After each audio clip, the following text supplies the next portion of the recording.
हमने last time जो है लास्ट लेक्चर में पढ़ा था कि थर्मोडायनामिक्स क्या होता है, ठीक है, थर्मोकेमिकल रेशियोज क्या होते हैं और थर्मोकेमिकल के टाइप्स में पढ़े थे, एक्सोथर्मिक और एंडोथर्मिक क्या होता है, ठीक है। आज कल हमारे पास टॉपिक है दैट इज थर्मोडायनामिक टर्म्स, ठीक है, यानी कि उस थर्मोडायनामिक्स में कौन कौन से वो टर्म्स हैं जो हम यूज करते हैं लैंग्वेज के अंदर, तो इसको हम थर्मोडायनामिक लैंग्वेज कह सकते हैं, ठीक है। तो उसमें कौन कौन से टर्म्स हैं, पहला हमारे पास जो टर्म है दैट इज सिस्टम। सिस्टम किसे कहते हैं? सिस्टम हमारे पास कोई भी रियल या इमेजिनरी पोर्शन ऑफ यूनिवर्स, यानी कि हमारे पास पूरी कायनात में कोई भी जो रियल या इमेजिनरी पोर्शन उसका जो अंडर ऑब्जर्वेशन हो या अंडर कंसीडरेशन, यानी जिसके बारे में हम कुछ पढ़ रहे हैं, जिसके बारे में हम इन्वेस्टिगेट कर रहे होते हैं, जिसको हम डिफाइन कर रहे होते हैं, किसी भी वो चीज़ जो हमारे पास अंडर कंसीडरेशन होती है, जिसको हम कंसीडर कर रहे होते हैं, जिसको हम ऑब्जर्व कर रहे हैं या जिसको हम इन्वेस्टिगेट कर रहे हैं, उस सिस्टम उस चीज़ को उस पोर्शन को क्या कहा जाएगा?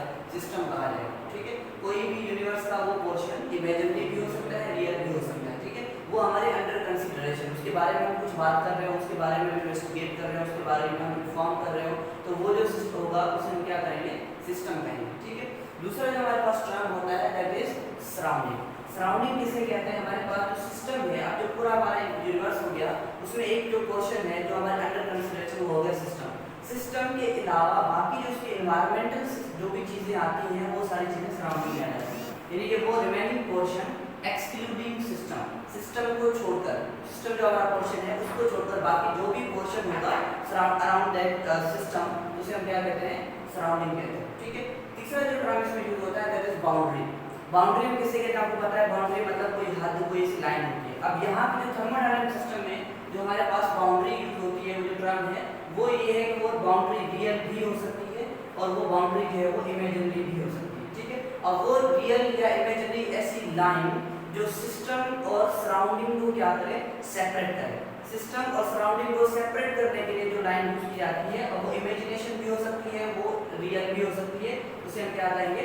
बाउंड्री कहेंगे, ठीक है। अगर इसका हम तीनों टर्म्स को हम एक एग्जांपल से मतलब समझिए, एग्जांपल हमारे पास है कैसा है कि हमारे पास एक गिलास है, ठीक है, उस गिलास में हमने क्या किया है? वाटर को फिल किया, ठीक है। अब उस गिलास को हमने क्या कर दिया? रेफ्रिजरेटर में रख दिया।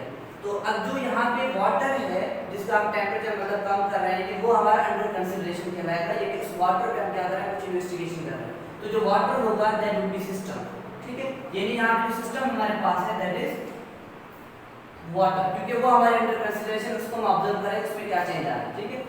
अब वहाँ पे जो वाटर वो किसके अंदर है? गिलास के अंदर है, और वो गिलास है वो रेफ्रिजरेटर के अंदर है, ठीक है। अब जो गिलास की जो वॉल्स हैं वो क्या कर रही हैं? वो इसको इसके आसपास का जो रेफ्रिजरेटर का जो सिस्टम मतलब जो रेफ्रिजरेटर के अंदर जो चीजें हैं जो भी है उससे इस वाटर को क्या करें? सेपरेट करें, ठीक है। ये एक ऐसी लाइन है, यहाँ पे गिलास की वॉल एक ऐसी लाइन है जो इस सिस्टम को इसके आसपास की चीजों से क्या कर रही है?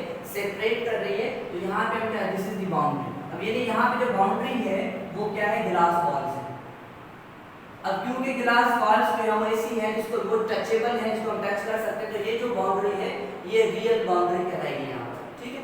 बाकी जो रेफ्रिजरेटर के अंदर, अब ये बात हो जाएगी रेफ्रिजरेटर इसके अंदर मतलब इसको हमने रखा हुआ, ठीक है। अब जो ये जो बाहर का जो भी इसका सारा सिस्टम है, यहाँ पे कुछ चीजें पड़ी हुई है या चाहे कुछ नहीं है या गैस है कुछ भी है, वो सारा सिस्टम जो होगा उसका एनवायरनमेंट कहलाएगा हमारा वाटर का, जो हमारा अंडर कंसीडरेशन है। तो ये देखिए यहाँ पे जो वाटर है दैट इज सिस्टम, ठीक है। ग्लास की जो वॉल्स है वो होगी बाउंड्री, और जो बाकी जो रेफ्रिजरेटर का जो भी एनवायरनमेंट है दैट इज सराउंडिंग, ठीक है।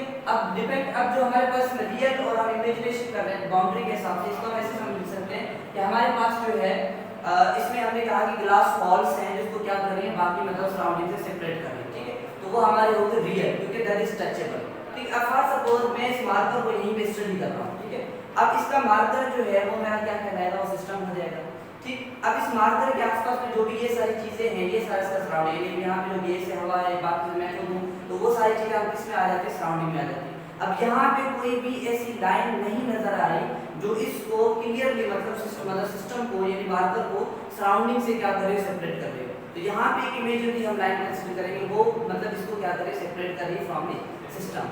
तो वो बाउंड्री आपकी रियल भी हो सकती है या हमारे एक इमेजिनेशन भी हो सकती है कि भाई कोई ऐसी लाइन है जो इसको क्या कर रही है? सेपरेट कर रही है, ठीक है। तीनों टर्म क्लियर हो गए। उसके बाद नेक्स्ट हमारे पास होता है दैट इज स्टेट। स्टेट एक ऐसा टर्म है जो हम थर्मोडायनामिक्स यूज करते हैं। वो क्या होगा कि सिस्टम, हमारे पास कोई भी चीज होती है, उस सिस्टम की एक स्पेसिफिक टाइम पर क्या कंडीशन है, किस हालत में है वो सिस्टम इस वक्त किसी भी स्पेसिफिक टाइम पर, तो उसको कहा जाता है स्टेट, यानी condition of system at specific time. अब वो कंडीशन जो होती है स्पेसिफिक टाइम पर होगी उसको हम स्टेट कहेंगे, और वो जो डिटरमाइन होगी या जो वो डिफाइन होगी, उस डिफाइन करने के लिए हमारे पास एक सेट ऑफ पैरामीटर्स होता है, ठीक है। यानी हमारे पास कुछ ऐसी फिजिकल क्वांटिटीज होती हैं जिनको जब उनकी हमारे पास अगर वैल्यूज आ जाती हैं तो उनकी वैल्यूज से हम क्या करते हैं, स्टेट को डिफाइन करते हैं कि इस वक्त सिस्टम की हालत क्या है, ठीक है। अब वो पैरामीटर्स कौन कौन से हो सकते हैं, यहाँ पर हमारे पास थर्मोडायनामिक सिस्टम के लिए वो पैरामीटर्स होते हैं टेम्परेचर, ठीक है, प्रेशर, वॉल्यूम, ठीक है। ये बेसिक 3 पैरामीटर्स होते हैं जो हमारे पास एक सिस्टम को क्या करते हैं, एक्सप्लेन करते हैं। एक और भी पैरामीटर हो सकता है दैट इज एंथैल्पी, यानी कि एनर्जी ऑफ सिस्टम, ठीक है। बेसिक जो है हमारे पास ये 3 होते हैं, कौन से, टेम्परेचर, प्रेशर एंड वॉल्यूम। यानी इससे हमारे पास हम डिफाइन करते हैं कि उस वो जो सिस्टम है उसकी स्टेट क्या है। फॉर एग्जांपल हमारे पास कोई गैस है, ठीक है, उस गैस में उसका टेम्परेचर क्या है, उस गैस का इस वक्त जो है प्रेशर क्या है। हमने गैस को, फॉर एग्जांपल ये सिलेंडर है, इस सिलेंडर के अंदर हमने क्या किया, गैस को फिल किया, ठीक है। अब ये गैस है, वो जो गैस है वो सिस्टम है, यानी इसको हमने अंडर कंसीडरेशन देखा है, इसको हम ऑब्जर्व कर रहे हैं। अब ऑब्जर्व करने के बाद क्या क्या इसमें चीजें आप ऑब्जर्व करें, इसका टेम्परेचर कितना है, ठीक है, इसका प्रेशर है कितना, मतलब एक्सर्ट हो रहा है टू द सिलेंडर में कितना प्रेशर लग रहा है, और इस गैस का वॉल्यूम कितना है। जब ये 3 चीजें हम एक्सप्लेन करते हैं तो ये वो पैरामीटर्स हैं जो फिजिकल क्वांटिटीज होती हैं जो एक स्टेट को डिफाइन करने के लिए रिक्वायर्ड होती है, ठीक है। तो स्टेट यानी क्या है, the condition of system at specific time, और उसको मालूम करने के लिए हमें किस चीज की जरूरत पड़े, दैट इज पैरामीटर्स। और पैरामीटर्स को हम कैसे डिफाइन करेंगे, the physical quantities which are determined which are calculated to define a state।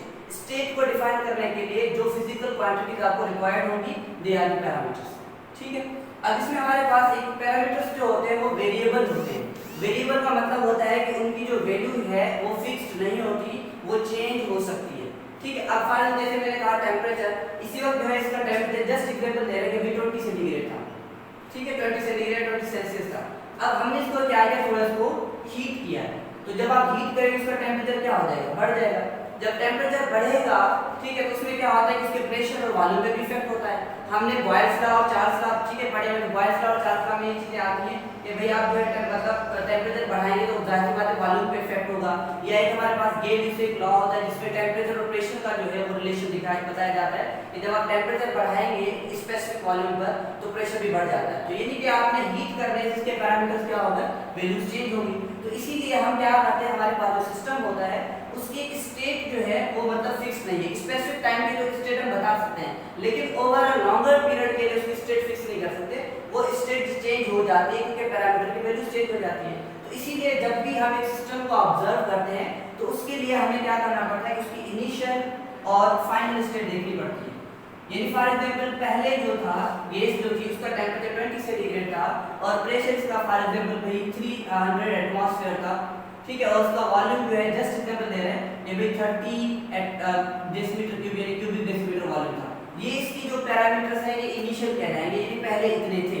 कुछ टाइम के बाद क्या हो गया, इनको या तो फ्रीज किया या हीट किया, कुछ भी चेंज हुआ कंडीशन, जिसकी वजह से इनकी पैरामीटर्स में वैल्यूज चेंज हो गई। ये 20 में से फॉर एग्जांपल 30 हो गया, ये 300 में से 400 हो गया, या इसका जो वॉल्यूम है ये उस तरीके से जो भी इसमें चेंज आएगा, चेंज होने के बाद अब उन पैरामीटर्स को कैलकुलेट करेंगे, डिटरमाइन करेंगे, और उसके बाद अगर हम स्टेट जो मालूम करेंगे वो जो स्टेट होगी that will be final state. तो हम क्या करते हैं, इनिशियल और फाइनल स्टेट कंपेयर करते हैं और उससे हम डिफरेंस निकालने के पता चलता है कि उसमें मतलब जो गैस है हमारे पास कोई भी सिस्टम है, इट्स नॉट नेसेसरी कि वो गैस हो, वो आपका लिक्विड भी हो सकता है, वो आपका सॉलिड भी हो सकता है, ठीक है। तो उसकी स्टेट हमारी मतलब पता चल जाती है कि इनिशियल क्या थी और फाइनल क्या है, इस वक्त उसमें क्या चेंज आ चुका है, ठीक है। आई होप कि आपको चीजें सारी क्लियर हो गई होंगी। सिस्टम, सराउंडिंग, बाउंड्री, ठीक है, और स्टेट। स्टेट में हमारे पास फाइनल एंड इनिशियल, और स्टेट में जो चीज हमने एक और चीज डिस्कस की थी दैट इज पैरामीटर्स, ठीक है। Thank you.